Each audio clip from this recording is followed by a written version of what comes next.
moving on to, but it's going to be a very, very interesting AFC West game because someone's going to take control of this division with the Chargers just being very, very inconsistent. And you made a point right there that Denver 5-0 at home this year. Mm-hmm. The other thing to consider, and I'm going to still stick with my pick, but the other thing to consider is Kansas City is 1-3 on the road. There we go. Mm-hmm. And that is not an easy place to play. No. It is, especially that crowd. They get a little bit of success, goes straight to their head, and you're hearing incomplete in your sleep. I hate that so much. It should be banned. That should be banned before the tush push. But anyways, we're here to talk football. All right. So finishing up the AFC West, the aforementioned Chargers, they're heading across country to face the Jacksonville Jaguars, who, wow, last week, what happened in Duval, or well, not in Duval, but to Duval. Anyways, the Chargers are going to be 3-point favorites in this one. The over-under sits at 44. The money line sits with the Chargers minus 165 and Jacksonville plus 140. Raider Jim, your thoughts? Chargers heading to face the Jaguars. Well, the Chargers, how about that? Sitting in second place at 7-3, and if they got to play hard and they want to be at least tied for first at the end of this, so they're going to be cheering on Patrick Mahomes and the boys and see if they can just even it out at the top. Chargers, they have been averaging 28 points their last 4 games, and at 7-3, that's quite a statement, because there was a time there early on with some injuries to the defense, to the offense.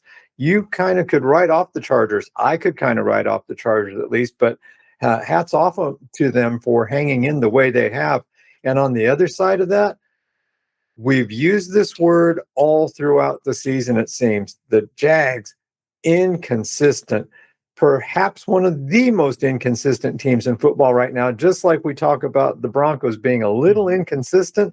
I mean, the Jags gave up 26 fourth quarter points last week to Houston and just blew the game. So instead of sitting at 6-3, they're sitting at 5-4. They're not looking like they're a playoff team. They look like they don't know what their real purpose is out there. And this week, what are they going to do? They're going to go against the Chargers, whose defense is holding steady, and you got to give credit to them for holding steady. And they're going to go against Trevor Lawrence, whose both of his OTs are hurt. Yeah. So it's not going to be any easier for him this time around. Like I say, this kid's not getting a fair deal because he's getting banged around back there and chased. His timing is off because of it. So I think it's the Chargers for sure. This 2.5 over under though, just because they're averaging those 28 points and Lawrence can put the ball in the air and get some things to happen. I think we're going to go over 44 on this one. Yeah, the Chargers are an interesting case because they've lost. I mean, it seems like every team has injuries in the preseason, but when you have Najee Harris to the point where people after 4th of July don't know if he still has an eye. That's been a microcosm for how the Chargers season has gone and continued to.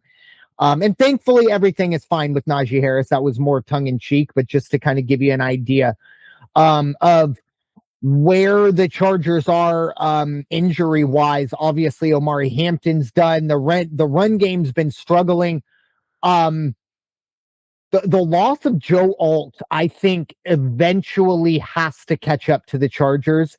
And the biggest thing for the Chargers that I've seen is if there's one kind of Achilles heel for this team and maybe the coaching staff, it's going east, all the way east, because they've gone east to face the Giants. They lost to the Giants, and then they went east to face the Dolphins. And look, they beat the Dolphins, but watch that game, and if you believe that's a playoff team, I have a bridge in Brooklyn to sell you. So that's my concern for the Chargers going into this game.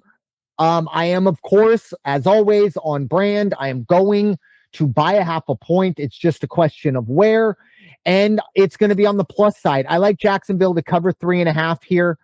Another big reason, you mentioned it. So last week, not only was it devastating to lose, give up 26 fourth quarter points, instead of going 6-3, now you're 5-4. But not only was it that was the team that you could have essentially pushed even further into the bottom of your division. And instead, while you went to push them, they grabbed a hold and you pulled them closer to you. I think this is the game of the season right now for the Jaguars. I think they have to have it. They know they have to have it. This is a game that they believe they can win. I think their defense is not great, but again, I think the offensive line issues for the Chargers eventually, it's just like, eventually if you flip the coin, you're going to get back and forth. But it seems like we keep flipping the coin, expecting the Chargers offensive line to cost them the game, and it's not happening yet. I think this is it, or at least, plus 3.5. Give me that. And I do like the over as well. I think both of these teams, they know how important it is. The Chargers, I believe this game will probably go off before or at the same time as Denver. So it's not like they're going to know the outcome, nor should they care, but it's a big game for the Chargers if they want to keep a pace with the big boys in the AFC West, even though the Chiefs technically are behind them. But season on the line, give me Jacksonville plus 3.5 over 44.